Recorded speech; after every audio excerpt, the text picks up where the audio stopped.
वैदिक योग संन्यास आश्रम में होता है स्वर्ग जैसा महसूस। स्वामी विजयवेश सोहना खंड के गांव खेड़ला में बना वैदिक योग आश्रम में स्वर्ग जैसा महसूस होता है। ये कहना है यहाँ पर रह रहे स्वामी विजयवेश जी व स्वामी बहन मुक्तानंदा जी का।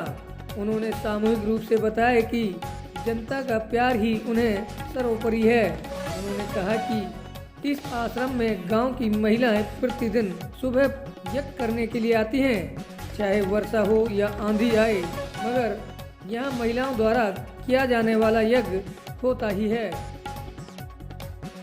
मेरा नाम स्वामी विजयवेश है। मैंने स्वामी इंद्रवेश और अग्निवेश जी से संन्यास लिया है। मेरे साथ में जो बैठी हैं बहन, ये मुक्ता नंदा इनका नाम है, और इन्होंने स्वामी चित्तेश्वरानंद जी जो बहुत बड़े योगी हैं उनसे संन्यास लिया है। और यहाँ बैठकर इनका गांव भी खेड़ला ही है स्वामी जी का, और यहाँ बैठकर ये बहुत अच्छा प्रचार कर रही हैं। आर्य समाज का यहाँ से प्रचार होता है, वेदों का प्रचार होता है। हम चाहते हैं कि जो लोग वेदों की तरफ दोबारा लौटें, और वेदों का प्रचार होगा तो देश में एक जागृति आएगी। एक जो देश में हाहाकार मच रहा ये ख़त्म होगा, तो वेद की तरफ हमारा रुझान है कि हम लोगों को वेद की तरफ लेकर चलें। ये हमारी वो है। ऐसी सुविधा यहाँ वैसे हमें कोई नहीं है, लेकिन फिर भी ये रास्ता नहीं था, पहले कच्चा रास्ता था। हमने कोशिश करके इसको पक्का करवाया, लेकिन अभी अभी आगे चल के कुछ रुका हुआ रास्ता है जो 2 एकड़ ज़मीन में रह रहा है, वो बन जाए।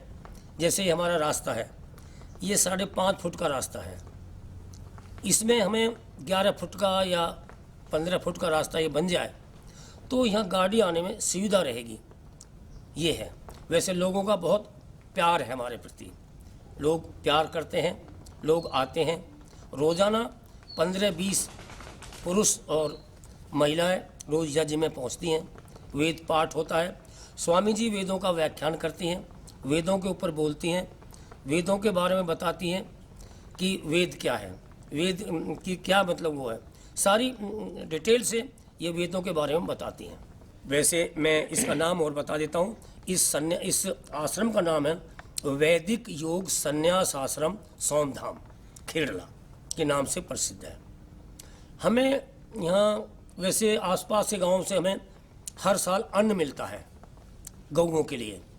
हम रोज बैसाख में, मार्च और अप्रैल के महीने में अन्न संग्रह करते हैं और लोग खुशी से देते हैं, जो कि हमारे सारे साल का काम चलता है।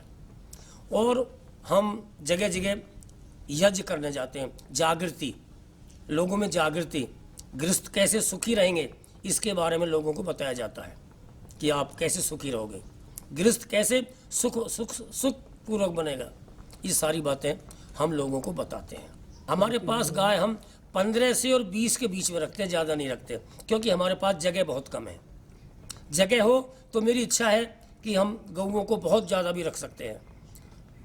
मेरे गऊओं के प्रति बहुत ज़्यादा आस्था है, लेकिन जगह कम होने के कारण हम गऊ कम रखते हैं, और उतनी रखते हैं जिससे हम उनकी सेवा कर सकें। ऐसा है कि अब मैं क्या कहूँ, लोगों का प्यार है, लोग दे रहे हैं। अब मैं तो इस बारे में तो कुछ नहीं कहूँगा। अब मैं क्या चाहता हूँ, लोगों का प्यार चाहिए, और प्यार है लोगों का हमारे साथ तो सब कुछ है। फिर प्यार के साथ सब कुछ मिल जाएगा।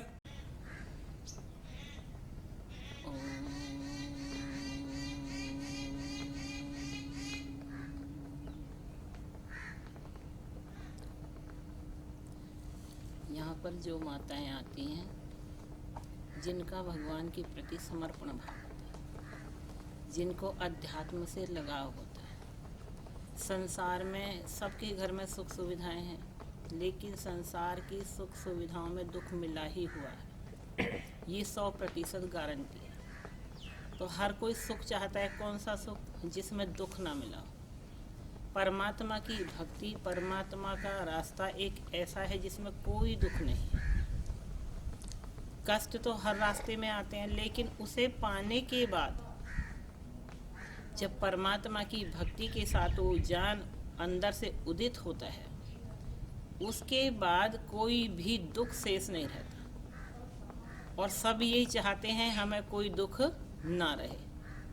तो ये उनका समर्पण है भगवान के प्रति, इसलिए वो यज्ञ करने आती है कि यज्ञ से योग की ज्योति जले। और योग माने जोड़, किसका? आत्मा का परमात्मा के साथ, कि परमात्मा से हमारा मिलन हो, हमारा उसके साथ लगान हो, और लगान होने के बाद हम ब्रह्म के साथ, परमात्मा के साथ ऐसे जुड़ जाएं कि संसार के कामों को करते हुए भी हम उसी में रमण करें, ताकि कोई दुख ना रह जाए, सबके घर सुखी हो, यही सबकी भावना होती है।